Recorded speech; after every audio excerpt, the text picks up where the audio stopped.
how's your? You should have a weekly red status update. I'm just Oh, throwing that out there now. well, today we do. Because today I decided the Chick-fil-A here in the Grand Forks, they are trying out the delivery service. And decided, you know what? I'm lazy. I don't feel like driving. I got my pajama pants on. Don't feel like getting in the car and going to pick up. I'll do delivery. So I did the delivery, and at first, so I put the order in. I thought I had enough money in my Chick-fil-A One card, which is your prepay.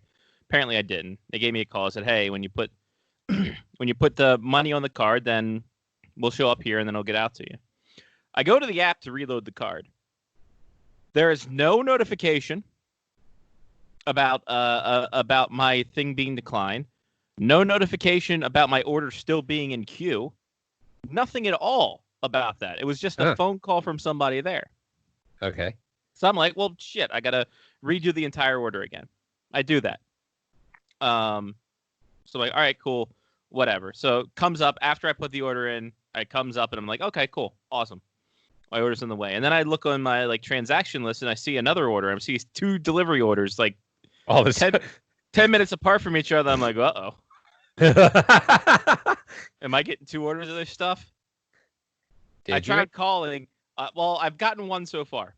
The second one is in route. Maybe. I don't fucking know. Oh no. So I tried calling there. Nothing. Nobody picked up. So we're gonna see here. And if I get a second order, I got lunch tomorrow. Not a big deal. That's good. That's a good way to look at it. I already paid for it. I'm gonna use it. They give you a shit ton of Perreault sanitizing wipes. You know, you showed me that during the intro, and there is like an 8% chance that I would open that thinking it's ketchup. Yeah, baby, right here, Perreault. 3. They gave me 4 of them. I used 1, and then they gave me 4 mints too. Maybe Jen's supposed to have some. Maybe she has some in her bag. I'm not entirely sure. Maybe they thought you ordered enough food for more than one person. Thought it was a family meal. Because I always appreciate when I order sushi and they put in multiple sets of chopsticks and multiple fortune cookies, like I was sharing it with someone else. Yeah. And of course, the legendary honey mustard. Oh, you know what's funny is your camera keeps focusing on. Oh, there it is. You're back to focus now. Good job. Right. You kicked it out. Of honey mustard, the power of the honey mustard. Yeah, the power of the honey mustard for certain. I have a I actually Mr. Mike Dolan believes that we are not going to see team sports, which includes the National Hockey League, for the rest of this calendar year. Is that what I've read from your? I'm coming spitting hot takes tonight. Yes, sir. Okay. I don't think there's going to be any team sports at all this year. And here's my theory. Are you talking in North America or in general? In North America. Okay. All right, and I can expound to Europe if you'd like my treatise, because I've kind of actually put a few minutes of thought into this before I came on. Wonderful. It's more than I have. Here in the States, so look at Germany, right? The Bundesliga is, I think, getting ready to return, and I think the reason why they can do it is that from the very beginning, they've kind of operated with some form of centralized plan on how they were going to tackle this, with testing and tracing, and so they have a little bit more control over their environment, let's say. And so I think because of that, they're able to manage the conditions a little bit better. Here in the States, it's a Wild West crapshoot from state border to state border on what's going on. And you can even make an argument, and you guys are in Maryland. I mean, the Ocean City mayor is opening up the beach this weekend, even though Maryland still has a stay-at-home policy, if I'm not mistaken. So even within your state, you could have a governor with kind of one set of rules, and then somebody could just open their own set of rules and say, well, we're not exactly going to do that. We're going to open some stuff. So it's going to be really hard to track where this is going to go the next 6 or 7 months. And I think that if you're trying to run a business, let alone a sports league where there needs to be a schedule and continuity, it's going to be impossible if every state is doing something completely different. Like, where are you going to go to have these games? Now, you see, like in baseball, they've talked about, well, we could do stadiums in Arizona, we could do stadiums in Florida, we could do stadiums in Texas. All right, those are the 3 states that are pretty wide open for business now. And the cases are drastically going up. So if you're a team, are you going to want to go there? Are you going to want to put your players there? Are you going to want to put your team members there? And I don't think people realize how many people you need to actually produce a game, even though they're not fans in the stands. So if you have one equipment manager who's sick, because I can't imagine they're quarantining every single person. They'll quarantine the players. They're probably going to be too cheap to quarantine the 1,000 people they need to produce a game. That sick guy in the clubhouse gets 10 or 12 people sick. Now what do? You lose 2 weeks of games? 4 weeks of games? Is it Survivor? Is your team out now because you guys are sick? How is this all going to work? So I don't see I think their intentions are well. I think you're hearing baseball's talking about spring training in June, hockey's talking about training camp in June. What I predict is going to happen is they're going to try that, and the guys are going to pop tests immediately, and they're going to shut it back down again. I think it's going to be a lot of false stops and starts, and nothing's really going to happen until we, as a whole, have an idea of what's going on. We will. Mark is here. What's up? Oh. I'm here. Mark with a C. When did you get here? I'm sneaky, very, very sneaky. Jesus. So He didn't announce himself to the Zoom call. well, No, he didn't. No, I mean, I joined the Face Off Hockey Show showroom. Yeah, but that's where the cars are at. The Face Off Hockey you Show have to show. honk the horn. Beep, Oh, beep. my fault. I should have given an emoji or something. This week, as I wait for the Patreon to load, I knew what the winner was coming out, and I just want to make sure it's still there. Yep. Teams wearing old identities, and this is coming out of the fact that the Colorado Avalanche are saying there are rumors abound that the Colorado Avalanche may wear Quebec Nordiques throwbacks starting next year. It'll be the 25th anniversary of the As team. like a third jersey or like an extra jersey? Like a special jersey, like a heritage jersey. Oh, all right. So it'd be 25 years since the move from the Quebec region. So just rubbing salt in the wound. Essentially. Still.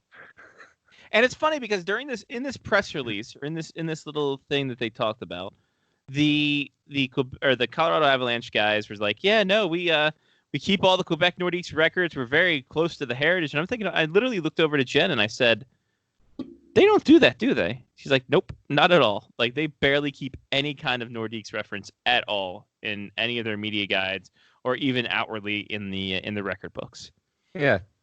So I'm just like, okay, if you guys want to rewrite history, it's fine, I guess. I mean, you guys won. I guess you can tell history the way you want to. But how do you feel about going back to? Are you in that nostalgia vibe where you like the idea of the old school jerseys being worn? So, I will say that I like the old school jerseys, as a whole. Like I like those. I like those baby blue with the Quebecois fleur-de-lis. Yeah. Yep. On it.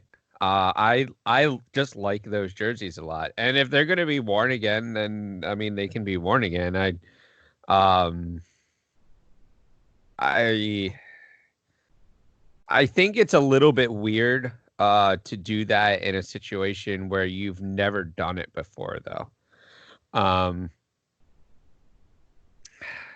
mean, and maybe the Avalanche has, and I just don't remember, but I don't remember the Avalanche ever having the Nordiques jerseys previously, and it feels like a money grab on this 25th anniversary of the team moving thing. Like, why don't you wear the throwback Avalanche jerseys? Mm-hmm. Like the ones you wore when you won the cup, like that color scheme, type of thing. Because it's different than it is now. Yeah. I don't know. I don't see ironically enough, the Winnipeg Jets still wears the old Winnipeg Jets logo, even though that's not considered part of their, really part of their team. Well, that's their WHA logo kind of deal. But I guess they don't hold the WHA records anymore then. I don't know. I think that there's a time and a place for it. Maybe a 25th anniversary is the time that you do something like that, but I don't know. How did you feel about the Whalers? What was your take on the Whalers jersey coming back this year? Um, I didn't care one way or the other, I guess. That seemed as well at the time as a money grab for the Hurricanes, though. I feel like that one in itself is was a little more warranted, maybe, because the logo and colors and jerseys and everything were owned by Hartford and were not part of like anything NHL for however long.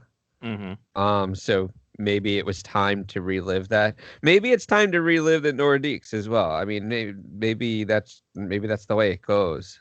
I don't know. I think that I would be more okay with it if there were more ties to the team. Like the Dallas Stars still kind of tied to the Minnesota North Stars. They never really like called that like that was never really like Well, there was never a name change. we're a completely different thing, Yeah. like so like I wouldn't have a problem with them wearing North Stars jerseys at all. It would be ironic them being in the South. It is what it is at this point. Yeah, I don't know. Would I buy one? Probably not. Right. Because more than likely it's going to have an Avalanche logo on it somewhere as well, right? So probably not. If I ever wanted a Nordiques jersey, I would probably buy a Nordiques jersey, like an old CCM jersey or something. Yeah, like during of their heritage. Yeah. I don't know. I don't know how I feel about throwback jerseys. I mean, I appreciate them because they kind of bring like different colors back into the league. Because the league's kind of gone stale with blacks and reds and whites and yellows, and we don't have like just Technicolor Dreamcoat. What are you doing over here? We don't have like a light blue jersey in the NHL anymore. No, the Penguins had one as their third. Yeah. Or no, it was their Winter Classic jersey. Yes. Just so we are aware, the only time that the Avalanche wore the Nordiques is here in a exhibition game against the Canadiens. I don't know when this was, but it was a while ago. Forsberg was still playing, and that's the three remaining Nordiques took the ice in the Nordiques jersey. See, that I don't have a problem with. Right. It looks like there's a lot of Nordiques fans in the stands as well. Yeah, it was played at the Colisée. So well, that's warranted. Yeah. Yeah. So that's the last time that I remember them. Yeah, there's Johnny. Remember them doing any kind of equivalent to the Nordiques. And the ties now are Sakic's in the front office. There's a couple other like behind the scenes people that are there. I think the equipment manager and the physician are the ones that are left from Quebec. So, all right. I also only want them to wear the Quebec Nordiques jersey if someone wears a half cage visor. True.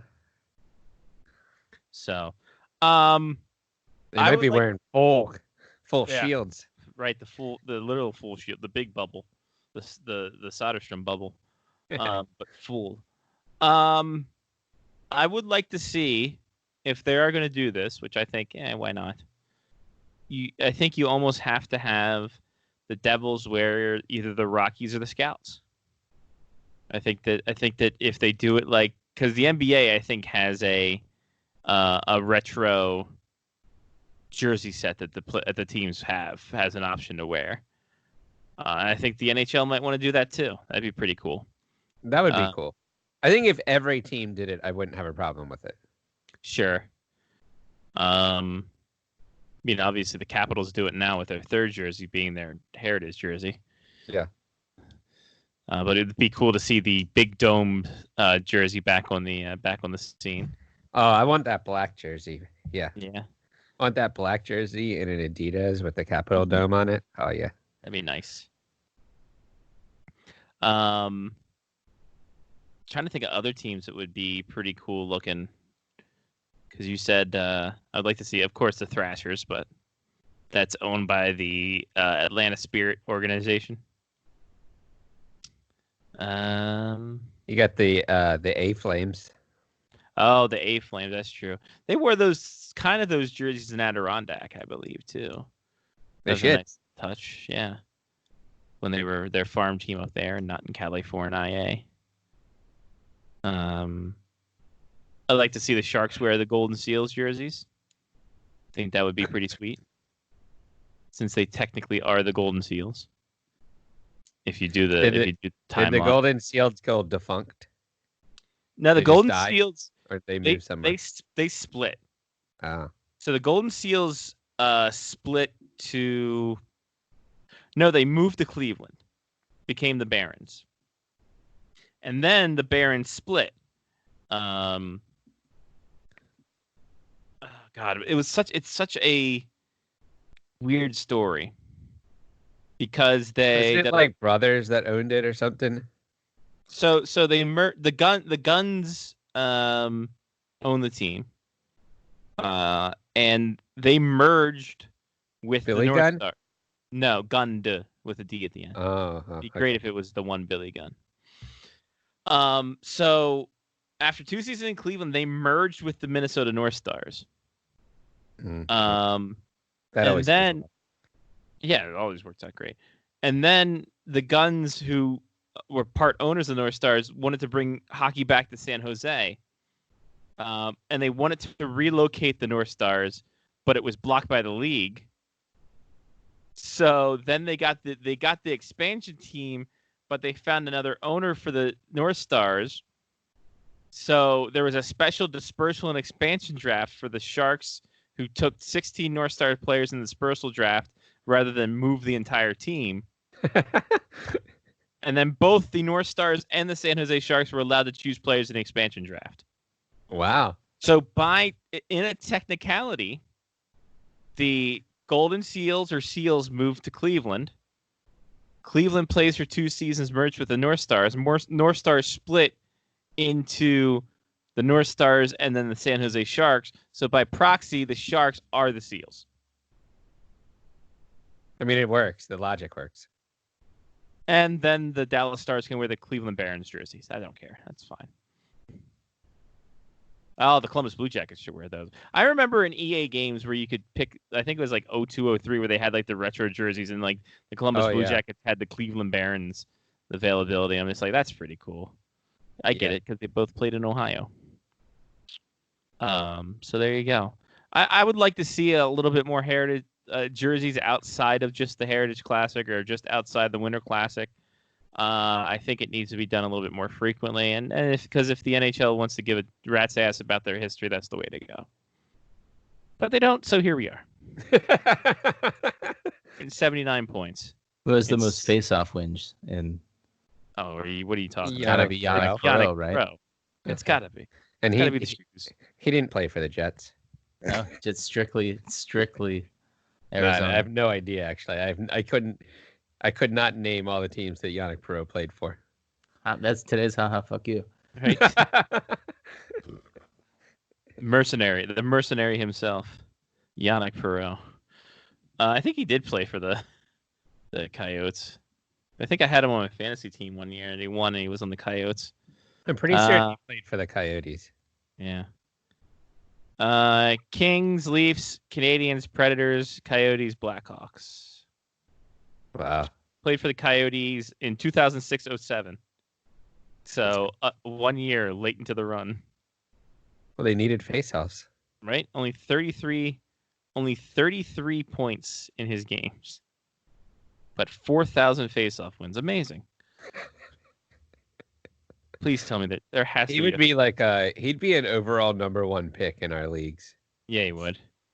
Oh, those cowards! They don't have face-off wins or losses until 2007-08. You suck. You suck, Hockey Reference. By the way, in which in 07-08, Yanic Perreault played 53 games with the Chicago Blackhawks and won 294 faceoffs. His faceoff percentage was 64.5%. He only had 9 goals and 5 assists and was a -1. It's because he just took faceoffs and got off the ice. Exactly. Nobody had any time to score. It's fantastic. Yanic Perreault played a total of 5 minutes and 34 seconds on average, but he won 14 faceoffs every game. It was great. Lyle Richardson joins us. I knew you guys were talking about Yanic Perreault just when you were talking about the Sure. 4,000, was it 40,000? 4,000 face-offs? Yeah. 40,000? Why not? Fun fact, the highest, he was voted 23rd overall for Selke in 1999-2000. That's my boy. So there you go. I can't wait so- until the highest face-off percentage wins in a season goes to the Yanic Perreault Award. The Yanic Perreault It's got to. It has to. Yanic So- Perreault, though, actually, I mean, give the guy his props. Though, I mean, he was a pretty good player. He just excelled. He excelled at that one thing, but hey, he made a long NHL career out of it. So did they just not keep stats for face-off wins until 07-08 officially? Because it would be nice to they know were who very leads the league. off and on when it came to it. So like the NHL records, so records.nhl.com only has most face-offs won from 2005 onward. So it looks like 2005-06 is when it became a real fancy stat. Face-off However- wins was the advanced stats of 2005-06. However, Yanic Perreault leads since 05-06 in percentage by a wide margin. Which is decently ironic because they didn't even count 10 of his years that he played. I'll put it to you this way: he took 2,162 faceoffs. He won 1,359 of them. 62.86%. Not bad. The next highest is Zenon Konopka at 59.33. So a full 3 percentage more for Yanic Perreault in half as many games.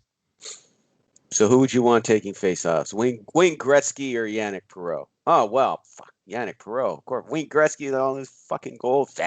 Screw that. Analytics say Yanic Perreault for the win. Hey, that's Lyle, you need to have the puck in order to score. So There you go.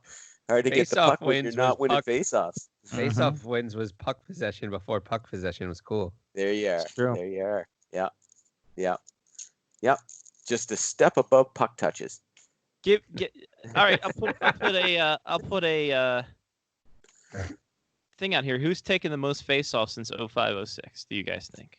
Yanic Crosby. Perreault. That's my default. still, he's been most- retired for like the but most still Face-offs Yanic since Perreault. 05-06. Most 05. face-off since 05-06. I still say Crosby. Patrice Bergeron. I'm gonna go out on a limb and say Patrice Bergeron. I'm going to go with Jonathan Taves. You guys are all in the top 10. Oh, Mark got number 1. Ah, Crosby taking 21,425 face-offs. what's his face-off win percentage though? 52%. He has won 12. He's won Not bad. 11. He's won 11,144. Has lost 10,281. That used to be a weakness for him when he first came into the league. His first 3 seasons, he was the shits on face-offs. And think about the fact that he missed like a Yeah. cumulative like 2.5 years over those Yeah. over those seasons and still leads the league. Patrice Bergeron 21,054. So not too many far behind. What's that percentage? His percentage is 57.42. There you go. 12,089 face-off wins, Mhm. 8,965 face-off losses. And he's another one in the same sort of vein as Crosby in that he missed most of a Missed a season with a lot, concussion. Is it amazing to Really think that they still take 12,000 face-offs? Well, this is over like the past 10 years Yeah. or so. Well, yeah. Yeah. But, I mean, That's a lot of face-offs. That's a lot of face-off. That's a lot of dough. Yeah. And Taser, you were saying? Taser is 6th. Mm-hmm. He has 18,634 face-offs, 56.91%, 10,604 won, 8,030 lost.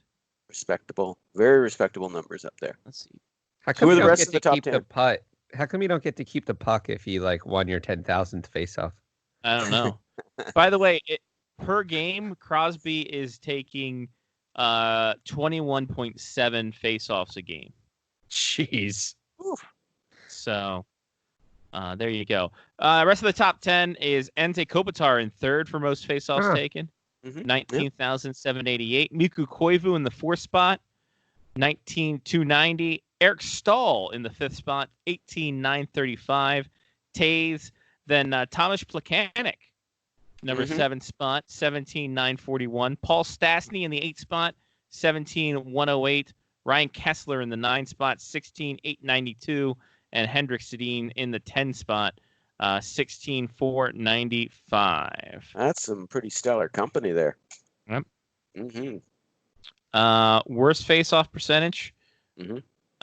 How did you guys not get a win percentage? You have the numbers right there. Learn how to use Excel, you cowards. Anyway. Tired of the NHL. Tired of Sick and tired of them. Yeah, they don't need. They have the face-off wins and losses. I guess they need like 1,000 face-offs to get a percentage or some shit. Okay. So, well, there's your weekend project right there. Somebody else can do it. Stop caring. Because you once you start doing that, then it's a slippery slope down that analytic rabbit hole. You know, Lyle, I've yeah. The Analytic Rabbit Hole. That's my favorite ska band of the early 2000s. 1, 2, 3, 4. Anyway, okay. Either that or it was a great, vivid video. Yeah, I don't think that's down analytics. Anna is the first name, and lytics is the last.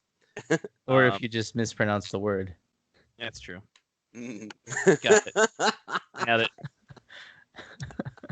Anal what now? That's a porn movie. Yeah. I did. How's it going, Lyle? How are things? How is Good. Overall. Ready for this American Idol, like who's going to be the hub city pick? Going great. My God, that's what they got to do. You know, when they finally narrow down whether if it's 2 cities or 4 cities, you know, it's not going to be any more than 4. They got to do it kind of like do a big build up. You know, have it on TSN, have it on NBC Sports Network, have it do the big build up. You list the 8 cities, and then you have Bill Daly come on with the flashcards going, and the first hub city will be Columbus. It's like Hockeyville. Going, It's like Hockeyville. Yeah. You're waiting to see everything. Yeah, and cut to like an empty stadium with maybe like one person sitting there waving a little flag. Yay! No, they have one guy and he fires the cannon. Fidesz about to rock! Anyway. Get it? You won the fucking war. Enough. Yeah, but yeah. Edmonton is apparently the safest place in North America. The safest place. The They're safest place. no longer City of Champions. Nope. Edmonton, the safest place in North America. Meanwhile, we're sitting down here in Prince Edward Island going, no COVID cases in a month. We're not even wearing masks up in this. And they says, no, Edmonton, safest place in North America. No, listen. When you got a mall that big, Lyle, I mean, you got to believe what they have to say. They got the Fantasyland rooms. You got mauled at the mall. Life is wonderful. I'm telling you. Woot. I think they're meaning in terms of the major of all the NHL cities, Edmonton was probably the safest in North America of the NHL cities. Probably. Still bullshit. Maybe. Possibly. I'd love to see the numbers. Show me the numbers, Dale Cates. Show me the numbers. I'll tell you, some folks, they don't even think any of the Canadian cities are going to get a crack at it. Some folks seem to think it's going to be Vegas and Columbus. I wonder because the border is still closed until sometime in June, till the end of June. But that won't have any bearing on this, though. They're not looking at even playing the games until mid to late July. So right now it's in place for 30 days till the I believe the 20th of June. Well, by that point you can be back and start your training camps after that. And quite frankly, the whole border restriction thing, it's limited to what they call non-essential travel, and non-essential travel being recreational, vacation, or entertainment. Now, technically, you could say, well, NHL's in the entertainment business. The NHL is a business. And because the NHL is a business, they will be exempted. And you can expect some people will lose their shit over that. But at the end of the day, it'll be looked at as a morale thing, which it will be. Let's be honest. Oh, sure. Absolutely. If they can pull this off and safely stage this in 2 or 4 hub cities, one of them being in Edmonton or Vancouver or wherever, if they can actually pull this thing off, well, yeah, people are gonna watch it. Because we need kind of like a distraction from the gruesomeness that's going on in the world right now, and live sports of any kind. For Christ's sake, I was watching guys playing fucking golf, carrying their own friggin' bags and wearing shorts, for Christ's sake, on television. That's how hungry I was for last week, because it couldn't get friggin' Bundesliga live. You couldn't fucking wait. I had to wait 8 hours before Sportsnet finally showed the fucking Bundesliga. It's on you. You bastard. They got 4,000 channels. They can't find a live feed. Damn it! I'm telling you, I couldn't use even my get it. Couldn't even get it on my. No, I got a stream box, and one of my friends hooked me up with a. Anyway, I got a link for the next one. Look at him go. I got a link for that, but I was so pissed. I was like, "Yes, Bundesliga, at least finally some footy." And I'm waiting and waiting and waiting. Where the fuck is it? Go down. Because you can literally watch my TV through an app. Yes. Yes. And I was watching Johnny, it. I have not forgotten about and that. And it was decently eerie. I'm not going to lie. That's what I was hearing, was that, kind of weird with, no fans, all quiet, Somebody even said they looked like that the players were practicing social distancing, like on the pitch itself while the game. The defense was shit. So we'll throw that out there. But in retrospect, the defense in the Bundesliga is normally shit. Okay. So, let's be completely honest at this point. It wasn't really that bad. But my God, live golf. I was almost tempted to watch NASCAR. Almost, because it was a live sporting event. Then, Lyle, you could listen to In the Draft Show with me and Wilson from the Wilson in the Draft Show. We do a NASCAR show every week. It's a great time for everybody. I've been doing it. You're not selling me on NASCAR, bud. Sorry. Wow. I'm not interested in watching. Where else can you see rednecks go in circles for fucking 4 hours? I'm sorry, no. But Lyle, you can though. It's great. It's a fun time. Though I will say this: your show would be fun though. I'm pissed off because you could have gotten 2.5 iRaces in there with how long that goddamn race went on Sunday. Holy Jesus Christ! In all honesty, that was a gong show. So, well, I think we got to kind of expect gong shows for a little while until everything everybody. Well, I just meant with the length of time. I forgot how long a fucking NASCAR race was. I'm I've been treated with iRaces that last an hour and a half on the rim out the door. I'm 3 hours into this and we're getting to the last 60 laps. I'm motherfucker, really? This? It was this long? Oh no. Good Lord. But it was joyous. It was a joyous noise.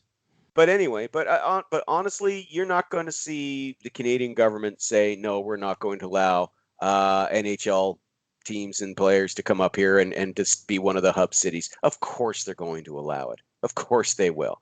A few sour people will get all pissy and mad about it, and everybody else will go, shut the fuck up, hockey's on.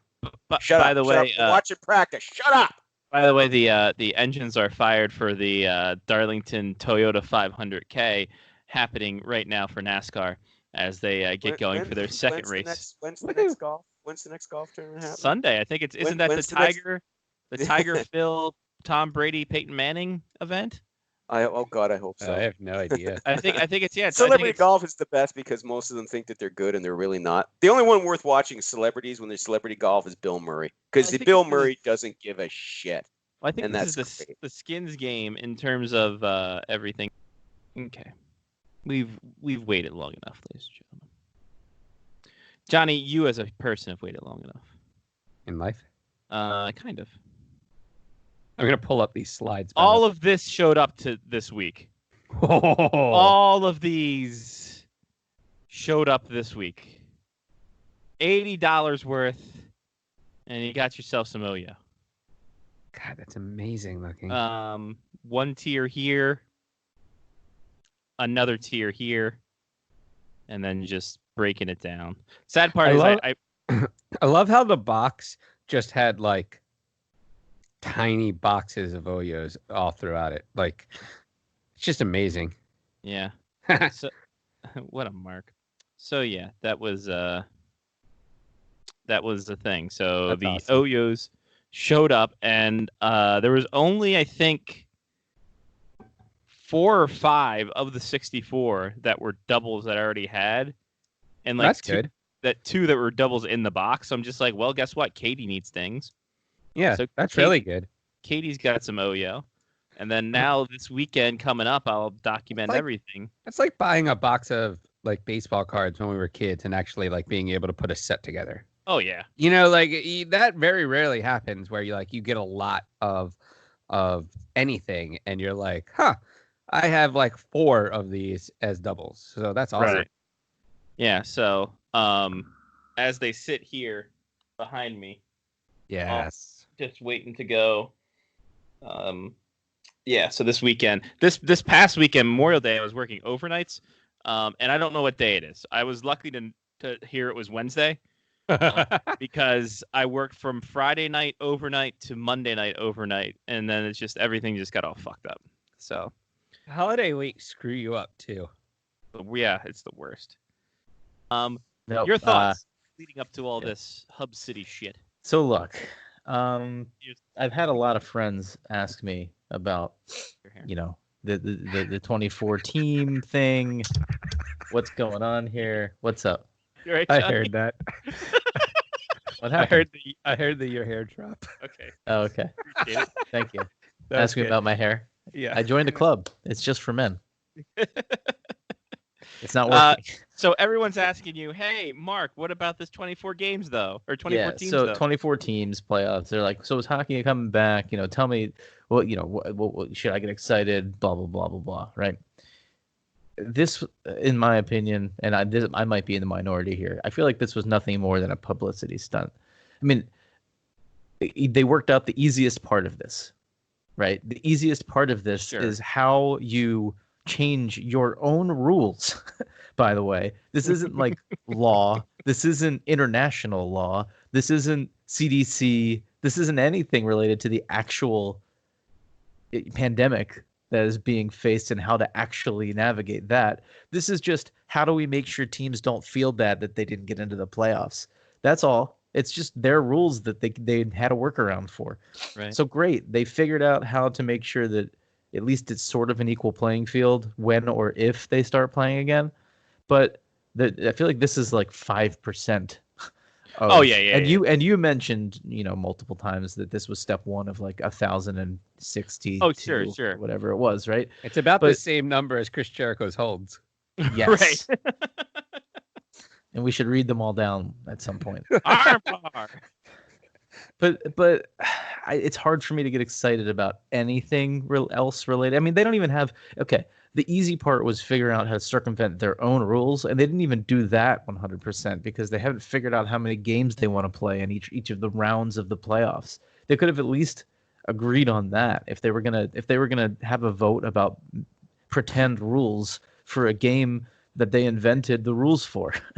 Now, don't get me wrong, I love hockey and it's great. I think the rules are fantastic the way that they've evolved over the years, but they're fake. They made them up. I do appreciate. I'm on Mark's side on this when they were like, "Yeah, we're not exactly sure how many games we want to play in the first 2 rounds." Right, because the qualifying round's best of 5. That's in stone, and there's a round robin for the top 4. But here's the interesting part. Why does it even have to be a best of 5? Right. Why couldn't it have been a best of 3? Right.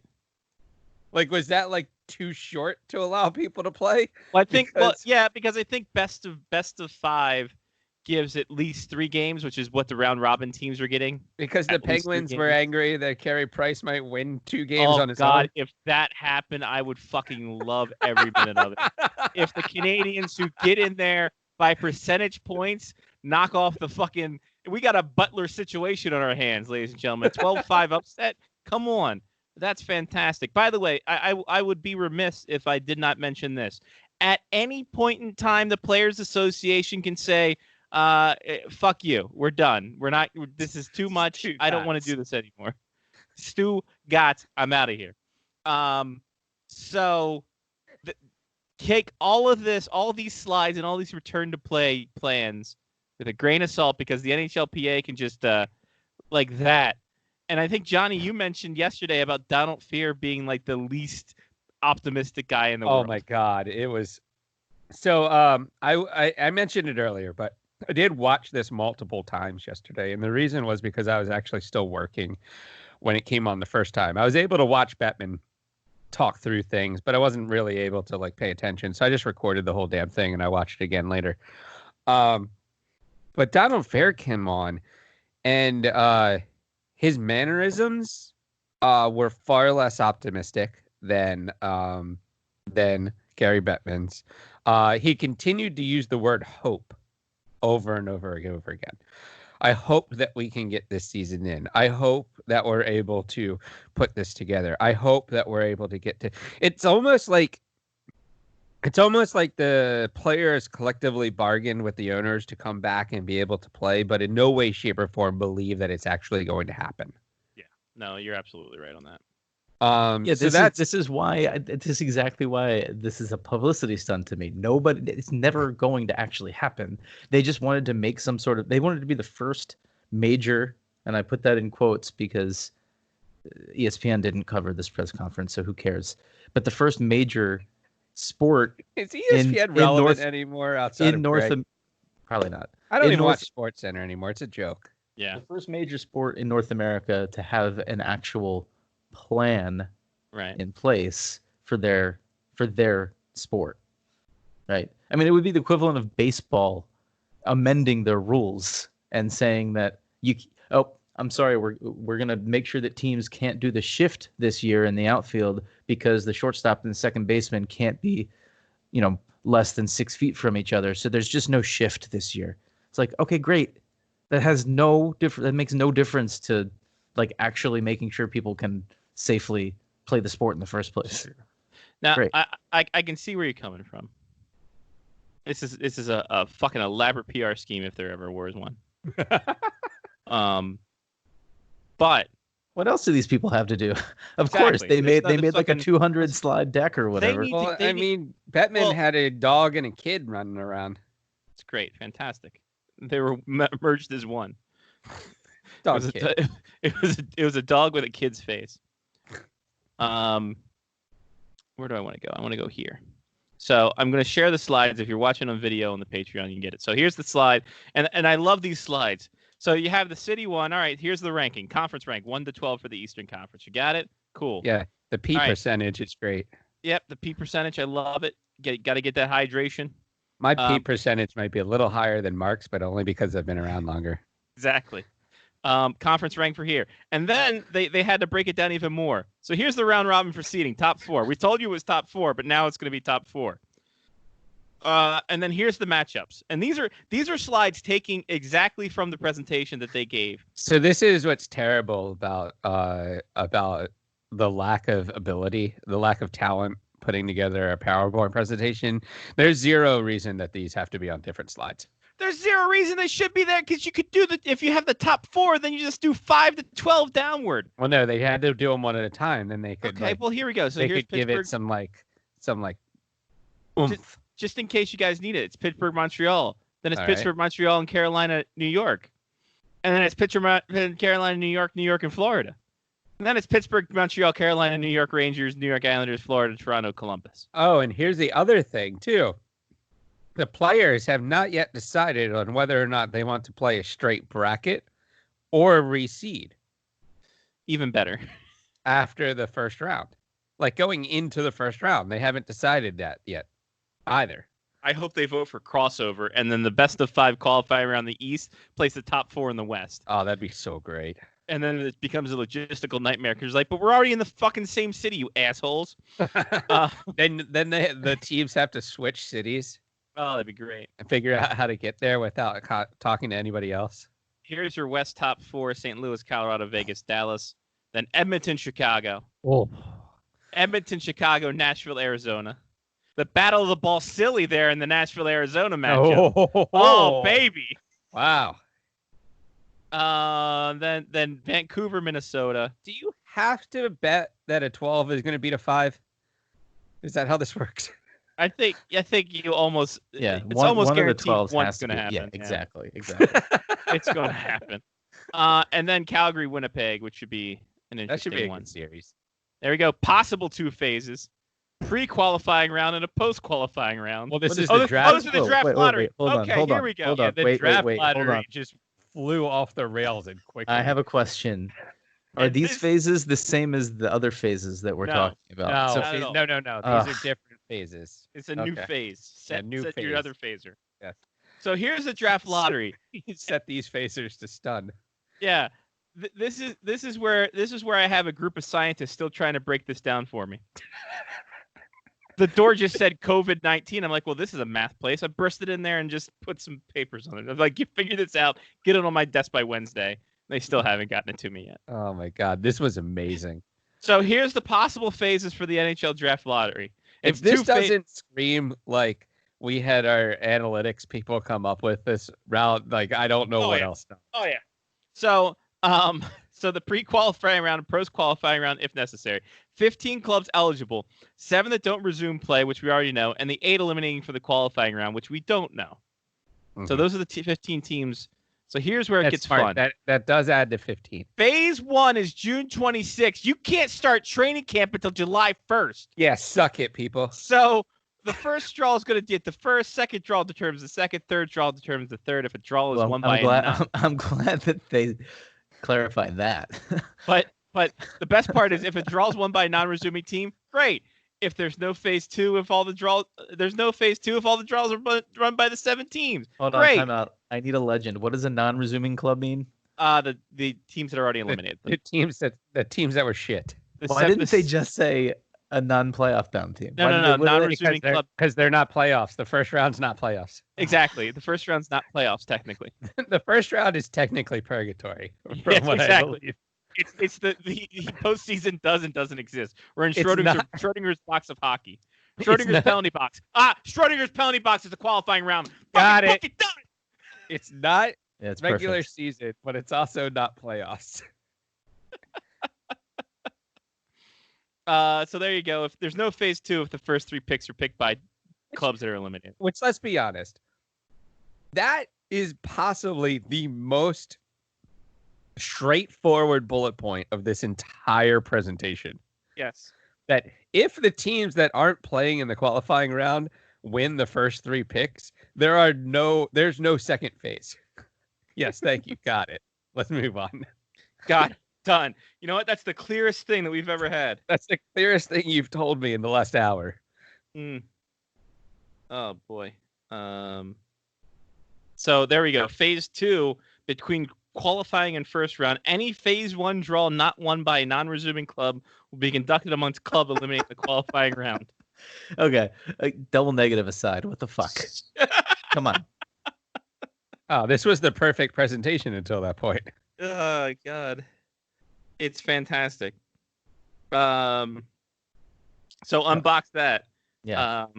Okay, I mean, they could, to simplify this, any team that gets eliminated in Schrodinger's box round, the penalty box round, Schrodinger's gets the next set of draft picks. But no. So here's what this actually says, is that if a team that is actually in the round of purgatory, the penalty box, as we call it, wins one of the top 3 picks, anyone in that first round that loses has a chance to get that pick. No, that's not what that Yes. says at all. No, this is exactly what it says. All right, say that again. So if one of the top 3 picks is won by a non-resuming or won by a won by a non-resuming club, meaning somebody that's in the penalty box. No, they're in the 7. The penalty box of pain. No. So phase. These are the 8. These are the 8 teams that lost. The non-resuming clubs are the clubs that are already eliminated. Correct. Yes. But if any of the top 3 picks is not won by one of those 7 clubs, oh, right, then all 8 teams that got eliminated have a chance to get that pick. Yep. Because we can continue on, because that's farther down on the slides. Yeah. Because I did watch this twice, and then I went through the slides. Yes. And then once the top 3 are determined, then it'll be slotted in reverse order for point percentage. All right. So here we go. So here's the percentages. Detroit running away with it. Ottawa on the board twice because they own San Jose's first round pick. But I don't know why they even bother. New Jersey's going to win it. Who cares? It's going to be great. Then Buffalo's there, and then the non-team's there. All right. How pissed off is Ottawa going to be if, again this year, New Jersey leapfrog them and they have 2 picks? Are there any good twins in the draft that they can pick from? So there we go. Yeah, so C team A through H. Yeah. They have odds of getting that. Yeah. Right. So the first team eliminated in the Schrodinger's round. No. No. Next slide is what comes up. So here it is. Team A is the qualifying to advance. So there we go. There's those odds, and that's the last slide. So say that the Penguins do lose to Montreal in the first round. They were 5th in the East. They were a 5 seed. Yep. If the 3rd pick in the draft is also won by one of these non-resuming or not won by a non-resuming team, the Penguins could be the 5th team in the East and get the 3rd pick in the draft. Correct. No. Yes. What? Yeah. Absolutely not. That's what this is saying. No. Scroll back up. This is phase 2, man. Phase So 2 this- comes after phase 1. Look, go back to scroll All right, back so down. here's Scroll back phase down. 1. Okay, so the Right. phase 2 may not occur. Right? Because that the only way phase 2 occurs is if in the lottery one of the teams that is continuing to play in Schrodinger's box wins that pick. Correct. So they have to move to phase 2 then at that point. Correct. So go down to the back to the bottom, Scotty. Not all the way to the bottom. Up 1. Yeah. So if any of those gray teams down there ends up Yes. winning one of the top 3 picks, Yes. right? Even though they only have 6% chance, etc., Yes. those teams are not set in stone. Right. At the end of the time of everybody losing their best of 5 season, they all have the same chance of being Team A. So hold on. So if that's let's say hypothetically, Team A, scroll back up, please. Up, please. Thank you, sir. Let's say that Team A wins the lottery at 6%.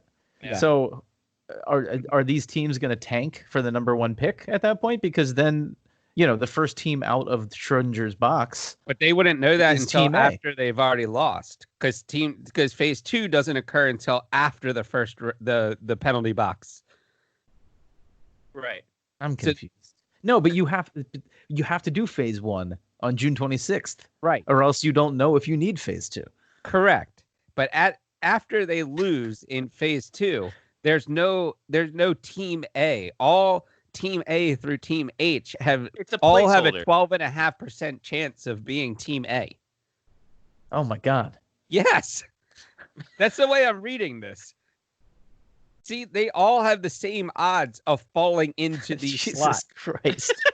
This is dumb. Like, isn't this crazy It's just and I could be way off. Maybe I just didn't understand how all of the math works, and somebody's going to explain this to me because they listen to our show, I'm sure.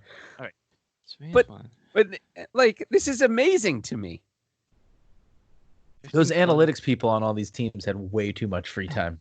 They're like, we have nothing. There's no sport for us to watch. So there are your slides, ladies and gentlemen. That's the presentation. Whew.